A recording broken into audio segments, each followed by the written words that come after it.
Hala siya, tumubo ng ating munggo. Joke lang po. Ayan po ang binabad nating munggo at meron tayong spinach.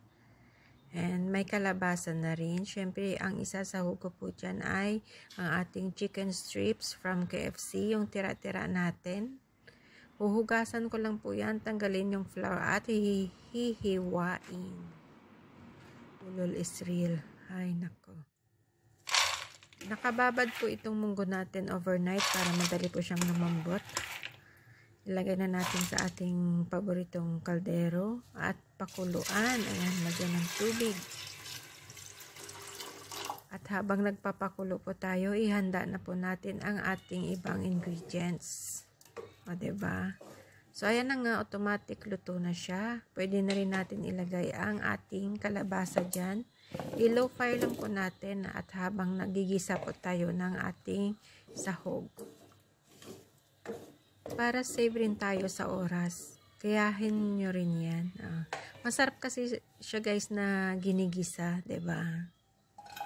So dito sa isang kawali, magisa tayo dito ng bawang. Siyempre lagyan muna natin ng mantika. Sibuyas. Ayan, habang nagpapakulo tayo ng ating kalabasa.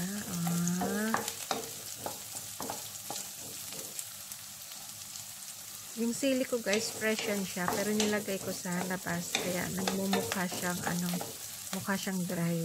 Pero hindi yan super dry. Lagyan na rin natin ng asin. Ang mahal-mahal ng kamatis. So, yung ilalagay ko is tomato paste na muna. Ayan, isang kutsara. At saka napakamahal din ng sibuyas. Kaya nakikita nyo, konti lang yung nilagay ko dyan. Tipid-tipid din, diba? At ayan na pong ating makinis na manok. Hinugasan ko po yun guys at tinanggal ko yung kanyang breading. Kasi flour yun eh. Lalong malapot yung ating munggo pag hindi natin tinanggal yun. So ginisa ko po yun ng maayos ha. Luto na po yun. And then pwede na rin natin ito isalin dito yung ating munggo. Simple lang to guys, pero napakasarap at napaka-healthy. At sarap po siyang isahog yung strips natin dyan. O, diba? Ang ganda ng kulay. Maganda din kasi guys kung may tomato paste siya.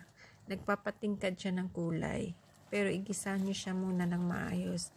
And syempre, budburan na rin natin ng green na dahon ng spinach. O, napaka-healthy. Wala tayong malunggay, wala tayong alugbate, kaya spinach is life. Ganyan yung mga diskarte na kailangan matutunan natin kung walang mga ibang ingredients. Kailangan natin maghanap ng paraan. At huwag natin kalimutan na i-shoutout ang ating mga kaibigan na nanonood for today. And thank you so much guys for watching. Hope you like this video. Please comment down below. Like, share, and subscribe. And hit the bell button. Thank you so much everyone. Have a nice day and happy cooking!